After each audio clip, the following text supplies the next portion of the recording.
अस्सलाम वालेकुम स्टूडेंट्स। हमारा जो टॉपिक चल रहा है वो चल रहा है रीजनल एनेस्थीसिया पे। रीजनल एनेस्थीसिया मैंने बोला है इसमें हम रीजन एक ब्लॉक करते हैं ताकि वो रीजन पेन फ्री रहे। और रीजनल एनेस्थीसिया में लिए हम नर्व्स ब्लॉक करते हैं। नर्व्स दो टाइप के मैंने बोला है। एक तो मैंने बोला है जो सेंट्रल नर्व्स है वो ब्लॉक करते हैं, उसका नाम है सेंट्रल नर्व ब्लॉक्स। और उसमें आता है स्पाइनल एपिड्यूरल और कॉर्डल एनेस्थीसिया। और जो ब्लॉक्स हम पेरिफेरी में करते हैं उसका नाम है peripheral nerve blocks.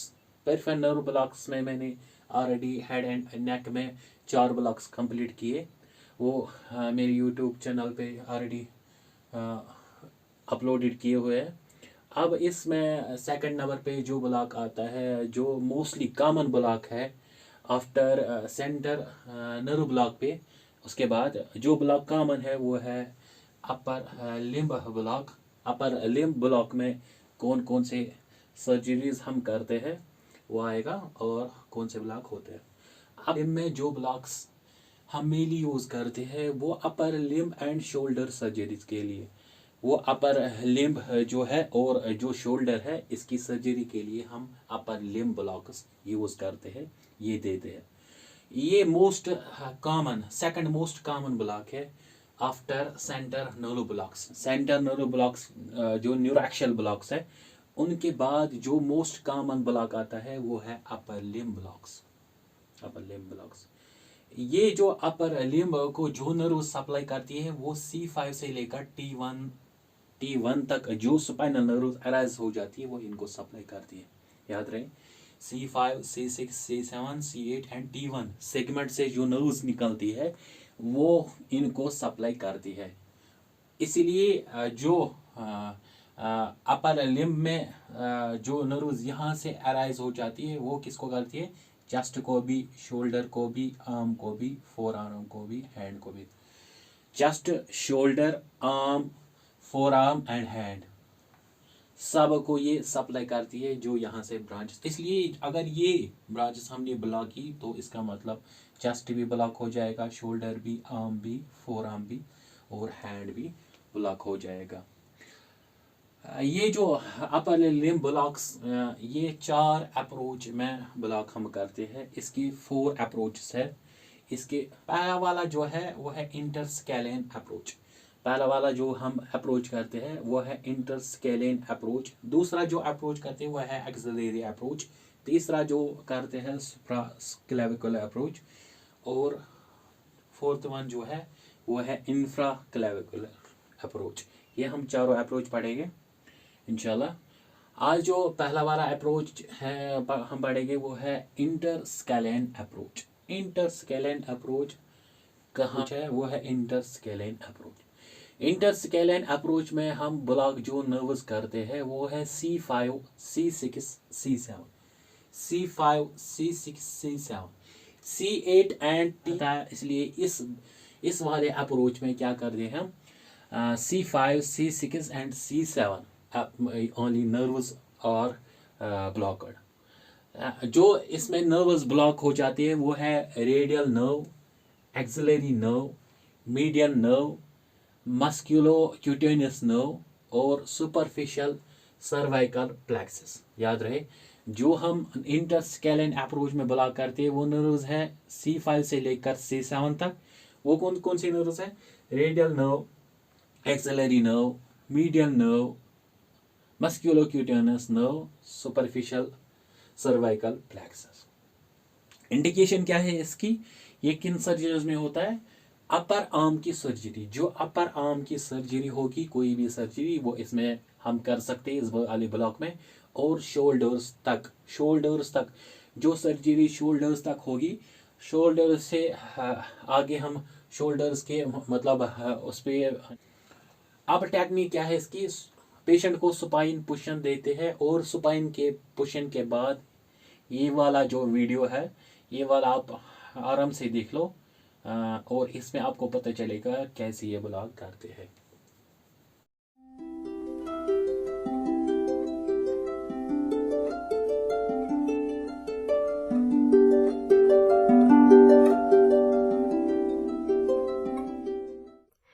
It is advisable to study the appropriate essential anatomy as outlined in the primer of Regional Anesthesia Anatomy before studying the single injection interscalene block.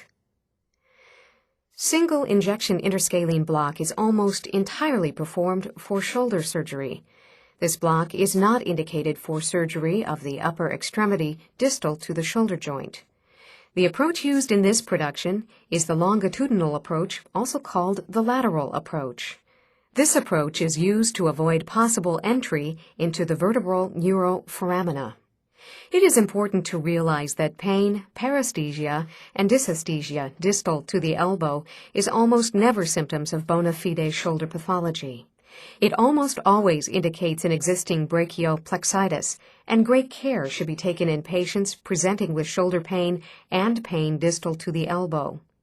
Special care should be taken with patients presenting with frozen shoulder or adhesive capsulitis, since this condition is a fibromatosis like Dupuytren's disease, which in itself should not be painful. The pain of frozen shoulder is probably due to traction on the brachial plexus due to rotation of the scapula. Also be suspicious when the patient is scheduled for subacromial decompression and it is a very young or old patient. The exact diagnosis of the shoulder pathology can often be unclear in the patient with existing brachial plexitis. Interscalene block may have the potential of aggravating existing brachial plexitis. 15 to 60 milliliters of all known regional anesthetic agents have been used for single injection interscalene block. The choice of this author is 20 to 40 milliliters of ropivacaine, 0.5 to 0.75%, or 20 to 40 milliliters bupivacaine, 0.5%, or 20 to 40 milliliters ropivacaine, 0.5%, or bupivacaine, 0.5%, plus 0.3 milligrams buprenorphine. The addition of buprenorphine makes the block last up to 3 times longer, but if long-lasting block is required, it is advisable to place a catheter for continuous infusion. The osteotomes that are included in this block are illustrated in this diagram. When studying this illustration, it should be clear that the inferior part of the glenoid, as well as the distal part of the ulnar and the bones of the 4th and 5th finger, are usually not covered by interscalene block unless very large volumes of local anesthetic agent are used. The C5, C6, and C7 dermatomes are usually included in interscalene block, but it should be noted that C8 and T1 dermatomes are usually not included. The neurotomes involved in interscalene block include the neurotomes of the axillary nerve, the radial nerve, the musculocutaneous nerve, and the median nerve. The ulnar nerve and brachial and antebrachial cutaneous nerves are usually not covered. Similarly, the intercostal brachial nerves are excluded. The patient is positioned in the supine position with the head slightly turned towards the opposite side, and the patient's hand on the operative side is placed on the abdomen. The posterior border of the sternocleidomastoid muscle, the external jugular vein, and the clavicle are marked. Before the skin is penetrated with a needle, all the nerves in the posterior triangle of the neck can be mapped percutaneously. This can be done with a special probe or with the tip of the needle. The nerve stimulator is typically set on 5 to 10 milliamps for this nerve mapping. The operator stands at the head facing the feet of the patient. The phrenic nerve is situated posterior to the sternocleidomastoid muscle at the level of the cricoid cartilage. Moving the probe approximately 1 centimeter posterior will stimulate the superior trunk of the brachial plexus, and a biceps motor response will be evoked. Moving the probe approximately 1 centimeter posterior will stimulate the dorsal scapular nerve, which innervates the rhomboid muscle. If the probe is moved further posterior, the nerve to levator scapulae is encountered. Stimulation of this nerve will cause elevation and rotation of the scapula. The most posterior nerve that will be encountered in the posterior triangle of the neck is the accessory nerve, which innervates the trapezius muscle.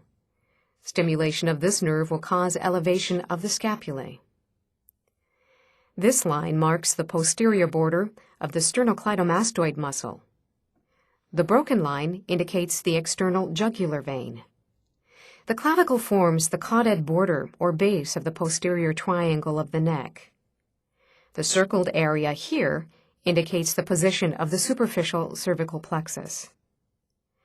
After disinfecting of the skin with an antiseptic agent, the superficial cervical plexus is blocked just behind the midpoint of the sternocleidomastoid muscle. The anesthesiologist stands at the head of the table, facing the feet of the patient. The interscalene groove is palpated with the index and middle finger in the area of Winnie's point. These two fingers are now split, leaving the middle finger in the interscalene groove. This causes congestion of the external jugular vein, which makes it easy to identify, and with the index finger, traction is applied to tighten the skin. The needle enters behind the sternocleidomastoid muscle approximately midway between the clavicle and the mastoid process and is aimed at the brachial plexus, which is deep to the middle finger of the left hand of the operator.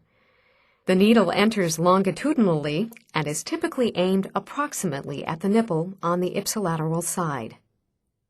If the needle is aimed too anterior, the phrenic nerve will be stimulated and an unmistakable diaphragmatic motor response will be noticed. The nerve stimulator is typically set to 1 to 2 milliamps, 2 Hz, and a 100 to 300 microsecond pulse width at this stage. Moving the tip of the needle slightly posterior will cause either triceps or biceps motor response as the proximal triceps or distal biceps aspect of the superior trunk of the brachial plexus is encountered. At this stage, the nerve stimulator is turned down to approximately 0.3 to 0.5 milliamps, and the brisk motor response should still be seen in the biceps or triceps muscles. If this brisk motor response is still present at 0.2 milliamps, it probably indicates intraneural needle placement, and the needle should be withdrawn slightly. Brisk muscle twitches should ideally be seen at a nerve stimulator output setting of 0.3 to 0.5 milliamps. A positive Raj test implies that the motor response immediately ceases after injection of the local anesthetic agent is started, as is illustrated in this recording. This gives additional assurance that the block will be successful and that large volumes of local anesthetic agents and additives are probably not required. अब आ गए हम कैसे हमने देखा इस video में कैसे block करते हैं और किस तरह से कैसे पोजीशन देते हैं और किस तरह से मार्क करते हैं, और मार्क करने के बाद हम लोकल जो एनेस्थीसिया है वो इंजेक्ट करते हैं anterior and medial scalene. Anterior and medial scalene देखो ये है anterior and middle scalene. Anterior and middle scalene, ये एंटीरियर स्केलेन है, ये मिडल स्केलेन है। ये एंटीरियर स्केलेन मसल है, ये मीडियल स्केलेन मसल है। इसके दरमियान जो ये नॉच बनता है इसमें हम ब्लॉक करते हैं इंटरस्केलेन के बेस पे। ये है इंटरस्केलेन, ये है एंटीरियर स्केलेन, ये है मीडियल स्केलेन, ये है इनके दरमियान स्केलेन, इसको बोलते हैं इंटरस्केलेन, इन दोनों दरमियान के स्केलेन। वही मैंने लिखा है यहाँ, local anaesthesia is injected between anterior and medial scalene at the level of cricoid cartilage. ये लेवल ऑफ क्रिकॉइड जो कार्टिलेज है, थायराइड कार्टिलेजेस, वो वहाँ पे जो थायराइड कार्टिलेजेस वहाँ के उसके लेवल में ये मौजूद है। After injecting the local anaesthesia, हमको अब याद रहे कि जब भी यूं ही हमने लोकल एनेस्थीसिया किया है तो ये नर्व सारे नर्व्स ब्लॉक हो जाएगी और आराम से हम, चाहे वो आप अपर आर्म की सर्जरी हो या शोल्डर की, हम वो इजी से कर सकेंगे। इसमें क्या कॉम्प्लिकेशन है, फेरिक नर्व ब्लॉक्स हो सकते हैं। अगर हमने इंजेक्ट किया फेरिक नर्व में तो फेरिक नर्व ब्लॉक हो सकता है यूनिलेटरल, उसमें रेस्पिरेटरी डिप्रेशन थोड़ी हो जाएगी, 30 to 40%, ज़्यादा नहीं हो सकता। अगर हम बाइलेटरल कर सके तो डायफ्राम भी ब्लॉक हो जाएगा। हमने ऑलरेडी पढ़ा है फेरिक नर्व ब्लॉक में इसमें डायफ्राम भी ब्लॉक हो जाएगा, तो रेस्पिरेटरी डिप्रेशन, पेशेंट को वेंटिलेटर पे चढ़ाना होगा फिर, क्योंकि वो ब्रेथ नहीं कर पाएगा अगर हम पूरा बायलेटरल फेरिक नर्व ब्लॉक हो जाए। कॉम्प्लिकेशन ये है कि फेरिक नर्व में अगर चला गया ब्लॉक तो यूनिलेटरल हो सकता है, ज़्यादातर यूनिलेटरल होता है, मगर बायलेटरल नहीं होता है, क्योंकि अगर बायलेटरल तो पेशेंट सीधा चला जाएगा वेंटिलेटर पे। हॉर्नर सिंड्रोम, इसमें जो फेस की फेशियल एक्सप्रेशंस या फेशियल ब्लॉक हो जाता है हॉर्नर सिंड्रोम में। न्यूमोथोरैक्स चला जाएगा अगर हमने टू लो इंसर्शन किया, टू डाउन इंसर्शन किया नीडल को, तो न्यूमोथोरैक्स में ईयर चला जाएगा और न्यूमोथोरैक्स हो जाएगा। नर्व इंजरी इंजेक्शन हो सकता है अगर हमने वेन में इंसर्ट किया, मेनली कैरोटिड वेन्स है वहाँ पे हो सकता है कि आपने कैरोटिड वेन में वो डेडफुल इंजेक्शन हो सकता है, पेशेंट डेथ कोमा में चल सकता है, वो डेथ हो सकती है। ये बहुत खतरनाक कॉम्प्लिकेशन है। और इसमें इस वाले इंटरस्केलियन में अल्नर नर्व नॉट इन्वॉल्व, क्योंकि अगर अल्नर नर्व हमको ये ब्लॉक करनी है तो हमें लार्ज वॉल्यूम देना पड़ेगा इंटरस्केलियन अप्रोच में इसमें अल्नर नर्व इन्वॉल्व नहीं होती है। दूसरा जो ब्लॉक है इसमें वो है एक्सिलरी ब्लॉक। इसकी इंडिकेशन क्या है, किन सर्जरीज में देते हैं एक्सिलरी ब्लॉक? ये 4 आर्म सर्जरीज में देते हैं। जो 4 आर्म की सर्जरीज होगी, कोई भी सर्जरी वो इनमें कर सकते हैं। हैंड की सर्जरी, अगर हैंड को कोई सर्जरी होगी तो एक्सिलरी ब्लॉक में कर सकते हैं।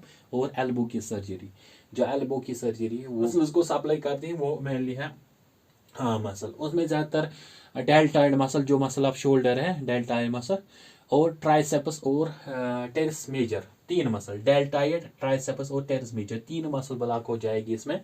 एक्सिलरी ब्लॉक हमने किया तो हम इनकी 4 आर्म सर्जरी भी कर सकते हैं, हैंड और एल्बो की, और ये 3 जो है मसल्स ये ब्लॉक हो जाएगी इसमें टेक्निक क्या है? इसमें टेक्निक हम क्या करते हैं, जो एक्सिलरी आर्टरी की उसको पल्सेशन फील करते हैं हैंड से। जो ही हमने पल्सेशन फील की तो उसके एंटीरियर में, सुपीरियर में हमें मिलेगी कौन सी नर्व? Median nerve. उसके इंफीरियर में नीचे उसको मिलेगी अल्नर नर्व, और इसके पोस्टीरियर में रेडियल नर्व और एक्सिलरी नर्व। हमें किस में करना है? एक्सिलरी नर्व में ब्लॉक करना है। हम ये तीनों भी कर सकते हैं। हम अगर हैंड की सर्जरी, एल्बो की सर्जरी, हम मीडियन नर्व भी, अल्नर नर्व भी कर सकते हैं ब्लॉक। हमें एंटी सुपीरियर में जाना है तो मीडियल नर्व आ जाएगी, इंफीरियर में जाना है तो अल्नर नर्व आ जाएगी, और पोस्टीरियर में जाना है तो एक्सिलरी नर्व आ जाएगी और रेडियल नर्व आ जाएगी। देखिए ये है एक्सिलरी नर्व, ये जो नर्व है ये है एक्सिलरी नर्व। और जो इसको मैंने बोला है, हमने ये आर्टरी, जो आर्टरी है ये वाली जो रेड कलर की है, ये आर्टरी है, एक्सिलरी आर्टरी है, ये एक्सिलरी आर्टरी है। इसके जो एक्सिलरी आर्टरी के सुपीरियर में जो होगी वो है मीडियन अल्नर नर्व। इसके सुपीरियर में ये है ना, ये है एक्सिलरी आर्टरी। इसके ऊपर जो नर्व है वो है मीडियल अल्नर नर्व। मैंने बोला ना, नर्व जो सुपीरियर में, आर्टरी के सुपीरियर में है वो मीडियन अल्नर नर्व, ये है मीडियन अल्नर नर्व। और इसके इन्फीरियर में अल्नर नर्व, और इसके इन्फीरियर में अल्नर नर्व, इसके इन्फीरियर में अल्नर नर्व। ये था मीडिया अल्नर नर्व और ये है अल्नर नर्व। और इसके पोस्टीरियर में क्या आएगा? Radial nerve. इसके पोस्टीरियर में होगा, वो यहाँ पे नहीं दिखाए गए हैं, इसलिए पोस्टीरियर, इसे आर्टरी के पोस्टीरियर में क्या होगी? रेडियल नर्व और एक्सिलरी नर्व। हम वो ब्लॉक कर सकते हैं। याद रखिए, ब्लॉक हम 4 आर्म सर्जरीज में, हैंड में, एल्बो में कर सकते हैं। इसकी कॉम्प्लिकेशन क्या है? नर्व इंजरी हो सकती है, और आईवी इंजेक्शन, इंट्रावेनस इंजेक्शन हो सकता है अगर हमने आर्टरी में इंजेक्ट किया, डायरेक्ट किया इंजेक्ट आर्टरी। ये था हमारा 2 अपर लिम्ब ब्लॉक्स। उसमें हमने पढ़ा है आज इंटरस्केलियन अप्रोच और एक्सिलरी अप्रोच।